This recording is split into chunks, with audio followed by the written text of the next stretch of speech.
Hello and welcome.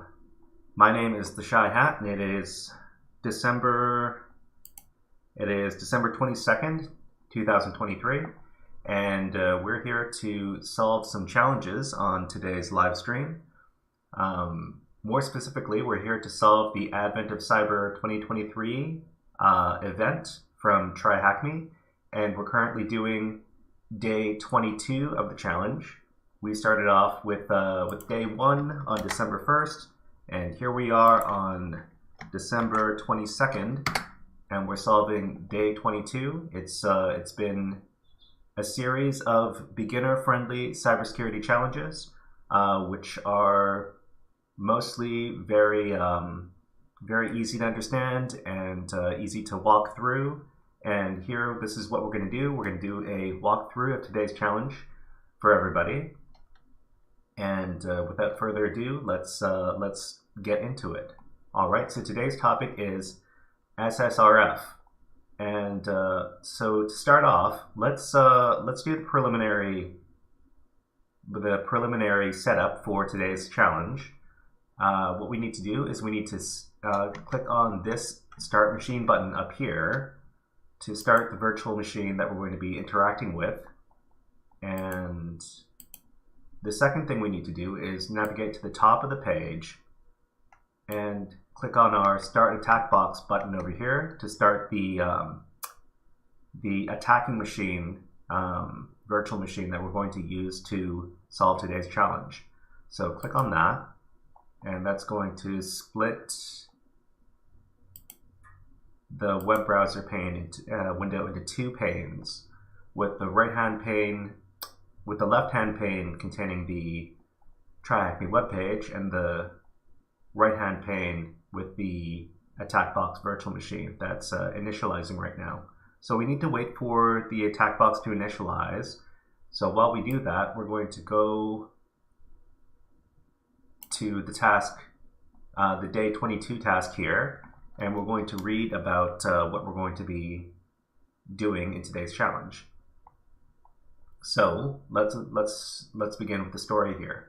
As the Elves tried to recover the compromised servers, McCity's SOC team identify abnormal activity and notice that there is a massive amount of data that is being sent to an unknown server, which was already identified on day 9. An insider has likely created a malicious backdoor.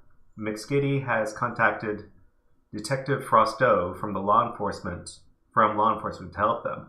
Can you assist Detective Frosteau in taking down the command and control server? All right, so what are we going to be learning about today? We're going to understand server-side request forgery, commonly known as SSRF. We're going to see which different types of SSRF are used to exploit the vulnerability. We're going to see what prerequisites are required for exploiting the vulnerability. We're going to see how SSRF attacks work. We're going to learn how to exploit the vulnerability, and we're going to learn what mitigation measures there are for protection against this kind of attack. In this case, the SSRF attack. So let's get an overview of what server-side request forgery, also known as SSRF, what it is. Okay, server-side request forgery is a security vulnerability that occurs when an attacker tricks a web application into making unauthorized requests to internal or external resources on the server's behalf. This can allow an attacker to interact with internal systems, potentially leading to data or unauthorized actions. Leaving web applications vulnerable to SSRF can have profound security implications, potentially leading to unauthorized access to internal systems, remote code execution, data breaches, or the application being further compromised. Okay, so we see here that our attack box virtual machine has finished initializing. We can dismiss this terminal window right here by clicking into the window and then pressing enter. What we want to do is we want to put the attack box in its own web browser tab, and we can do that by clicking on this button right here located at the bottom of the screen, and it's labeled View in Full Screen. So we click on that, and that's going to create another browser tab where the attack box virtual machine is going to be. All right, and then we can go back to our original TryHackMe web page, web browser tab, and then we can click on this button right here, which is labeled Exit Split View. So we click on that, and then we get our web page in full screen again. So we have one browser tab with the TryHackMe web page, and the other browser tab with the virtual machine attack box. All right, so let's go back down to the task tab, which is day 22, and we were just reading about SSRF attacks. Okay, so what are the different types of SSRF attack? The basic SSRF attack, the attacker sends a crafted request from the vulnerable server to internal or external resources. For example, they might attempt to access files on the local file system, internal services, or databases that are not intended to be publicly accessible. Okay, another type of SSRF attack is called the blind SSRF. In a blind SSRF attack, the attacker doesn't directly see the response to the request. Instead, they may infer information about the internal network by measuring the time it takes for the server to respond or observing error message changes. And the last type is the semi-blind SSRF. In semi-blind SSRF, again, the attacker does not receive direct responses in their browser or an application. However, they rely on indirect clues, side channel information, or observable effects within the application to determine the success or failure of their SSRF requests. This might involve monitoring changes in application behavior, response times, error messages, and other signs. So what are the prerequisites for exploitation for SSRF? Number 1, vulnerable input points. Web applications must have input fields susceptible to manipulation, such as URLs or file upload functionalities. And lack of input validation. The application should have adequate input validation or effective sanitization mechanisms, allowing an attacker to craft malicious requests. All right, so how does SSRF work? First, we need to identify vulnerable input. The attacker locates an input field where the application can be manipulated to trigger server-side requests. This could be a URL parameter in a web form, an API endpoint, or request parameter. Parameter input, such as the refer. Manipulating the input. The attacker inputs a malicious URL or other payloads that cause the application to make unintended requests. This input could be a URL pointing to an internal server, a loopback address, or an external server under the attacker's control. Requesting unauthorized resources. The application server, unaware of the malicious inputs, makes a request to a specified URL or resource. This request could target internal resources, sensitive services, or external systems. Exploiting the response. Depending on the application's behavior and the attacker's payload, the response for malicious requests may provide valuable information, such as internal server data, credentials, system credentials / information, or pathways for further exploitation. Okay, so our task for today is to use SSRF to hack the command and control server. Disclaimer: hacking a command and control server is ethically unacceptable and illegal. Any suspected C2 activity should be reported to the appropriate incident response team for investigation and mitigation. This knowledge is provided solely for educational purposes. Detective Frosteau checked the C2 against known vulnerabilities, but none worked. He decided to give SSRF a shot. Now that we know how the SSRF works, can you help Detective Frosteau take down the C2 server? All right, so here we have some information about what we need to do to solve today's task. Okay, so we've already started the attack box and we already started the VM, so we don't need to do that. Okay, it says you can access the C2 server by visiting the URL http mcgreedysecretc2.thm. But first you need to add the host name in your OS or attack box. Okay, so we're going to learn how to add a host name. We're going to learn how to add a host name to our attack box or our system, whichever case it might be. We're using the attack box today. So what we would need to do to add a host name is to edit the /etc/host file. Okay, so what we're going to do is we're going to open that file up with a text editor. So we go to our attack box web browser tab, and then we're going to open a terminal. We can open it with either this shortcut button, or this shortcut button. So click on one of those to open up the terminal. And we're going to increase the size of the terminal. And then we're going to do nano as our text editor. And then we're going to edit the /etc/hosts file. So input that command. And what we're going to do is we're going to add a URL to our host file. And how we do that is we go back to the web page, and we're going to copy this line right here. Okay, we're going to copy that, and then we're going to go back to our attack box, and in the third line in the host file over here, we're going to paste this into the text editor. So Shift-Control-V. And that should be good enough, and we can save this file by doing Control-X, press Y, and then press Enter to confirm the file name. All right, so with that done, what we want to do is we want to open up our attack box web browser.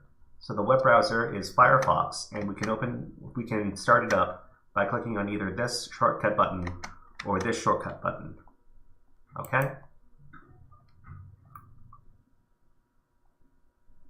So while the browser is starting, we're going to go back to our TryHackMe webpage, and we're going to copy this URL right here. So now that we have the mcgreedy.thm URL assigned to this particular IP address, we're going to copy this, and then we're going to go to the attack box web browser, and inside of the attack box web browser, we're going to paste in the URL. So HTTP mcgreedysecretc2.thm. We're going to try to access it, and we see the login page right here. Okay, so we see the login page here, and now let's go back to the TryHackMe web page for further instructions. Okay, so from here we need to identify vulnerable input. Once we visit the URL for the command and control server, we'll see that it's protected by a login panel. McGreedy's pentester team have launched different types of automated and manual scans to gain access, but all in vain.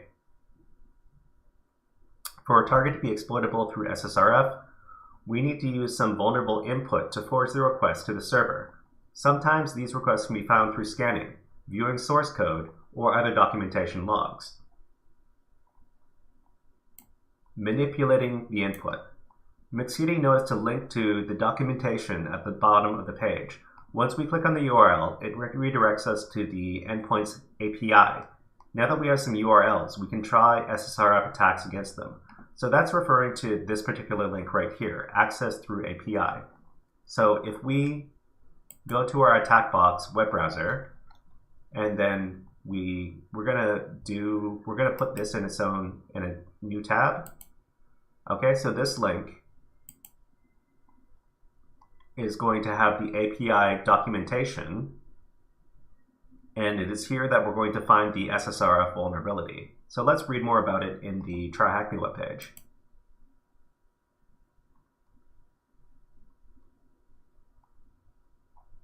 Okay, so requesting the unauthorized resources. We can see that one of the endpoints, this particular one right here, takes the URL as a parameter. If an infected agent URL is provided to it, it will fetch all files from the infected agent. But if we want to change the URL parameter to a different IP and try to access any other file, we notice that if we change the URL parameter to any other file on the host, we can still fetch the file, like this one right here, will fetch the contents of index.php. Okay, so this is the vulnerability through which we're going to do server-side request forgery on this particular system. Okay, so what we can do is we can copy this URL right here, and then we can go to the attack box web browser, and we can paste this in. So what this is doing here, so what this URL is implying here, so we're using the API on this web app to get client data and we're going to supply the getClientData.php function with the URL. And in this case, the URL is going to be a file on the local file system, the web server's file system, which is the index page that we see right here. So if we access that, and then I'm going to make this text bigger for us to read. Okay, so this is the PHP code on the index.php page.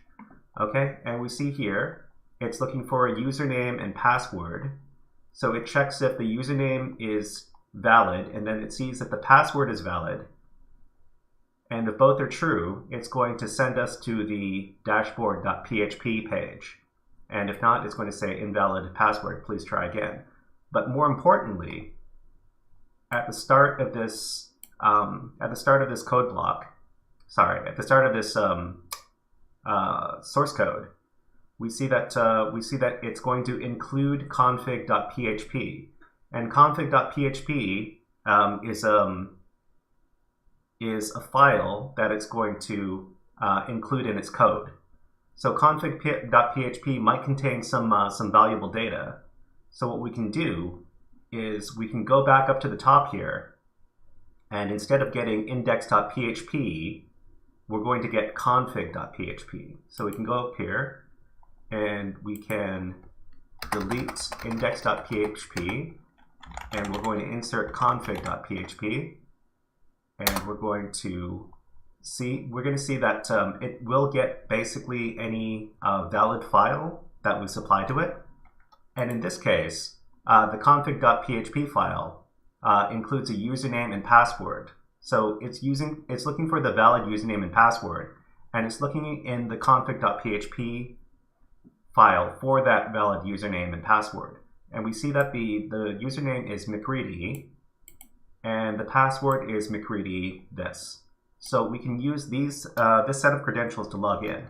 So we're going to copy this password here, and then we're going to go back in our web browser, back to the McCready secretc2.thm page. Okay? And so what we do for the username, we're going to put in McGreedy, and then the password we're going to paste in because we just copied it from the previous config.php file. And then we're going to click sign in. And just like that, we've used server-side request forgery to access the secret C2 command control server. All right. So here we see that we've received a flag for accessing the page. So we're going to copy this, and then we're going to supply it to. Okay, well, we'll answer the questions later, but first we're going to take a look at what's going on here. So the file scheme. when used in a URL, typically references local files on the computer or file system. For example, a URL like file.path_to_any_file is often used to access a file located on your local file system.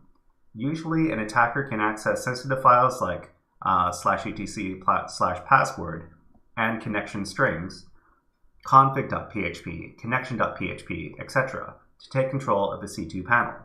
All right. So we see here now that we've logged in as the valid user, we have access to the C2 panel, which we would use to monitor infected machines and other assets that we've taken over. All right, and so keep in mind that this is the bad guy's C2 server that we've hacked into in this case. All right, we can get the C2 panel's credentials by accessing the file containing the password, which we did. Then we can log in successfully to the C2 panel. All right, so before we finish off the exercise, let's talk about some mitigation measures for SSRF, server-side request forgery.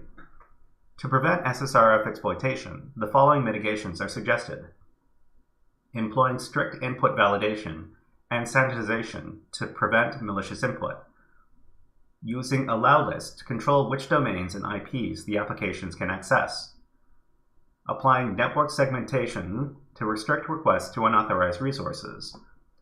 And following the principle of least privilege, granting the minimum permissions required for system operations.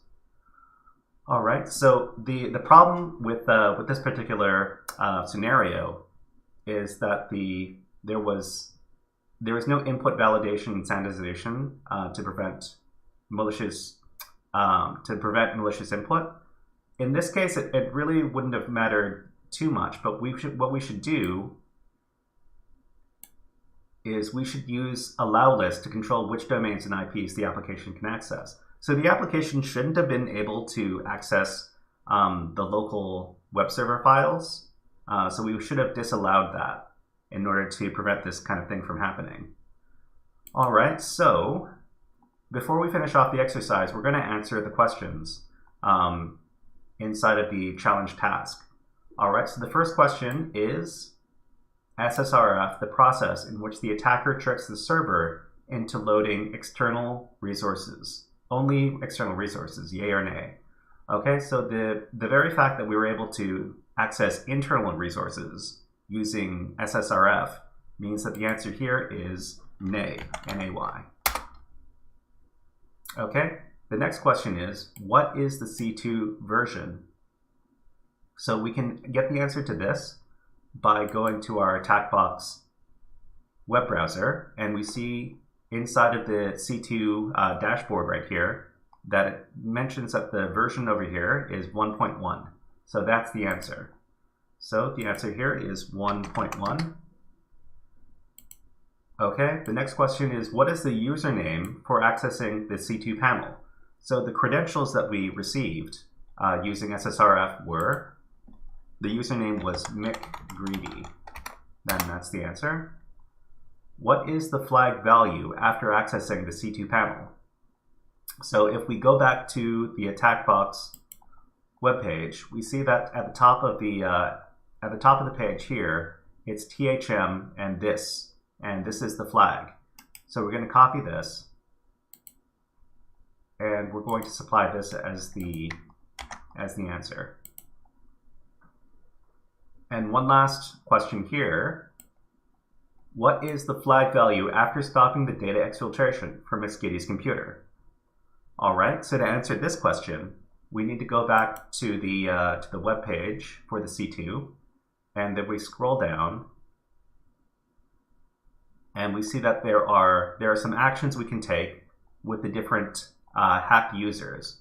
So there's the McSkitty PC, the McRed PC, the McBlue PC, and the McForensics PC. So we're looking for the McSkitty PC, and what we need to do is stop the data exfiltration, okay? So we do that by clicking on remove inside of this panel right here. So click on remove, and it says, are you sure? Yes, remove it. Click on that. the agent has been removed, and then we receive the flag. So this is the answer for the question. So we copy that, and then we provide that as the answer and click submit. All right, so that's the end of today's task. So we learned a little bit about server-side request forgery and how it can be used to exploit vulnerable systems. So if you want to learn more about SSRF, there's an extra TryHackMe room over here labeled SSRF. Okay, I'll leave the link for that TryHackMe module in the chat. And there's also a very good learning resource about server-side request forgery on portswigger.net. And portswigger.net is a great resource for learning about any kind of web application security topic. I'm going to leave the link for the Portswigger page on SSRF in the chat. And so on this page, you can learn, there's a great explanation about what SSRF is, and there's a lot of information here, as well as interactive labs that you can practice on, and you can practice your SSRF attacks in different lab environments. So I think there are 2, 3, 4, 5. There are 5 interactive labs for server-side request forgery on portswigger.net. If you're interested in learning more about it, I would suggest going to the page on portswigger.net and reading all about it. But yeah, so that was day 22 of the TryHackMe Advent of Cyber 2023 event. I hope you enjoyed this walkthrough, and I hope you learned something. We will see you tomorrow for the second to last day of the event, day 23. But until then, I hope everybody had a good time, and have a great day. We will see you next time.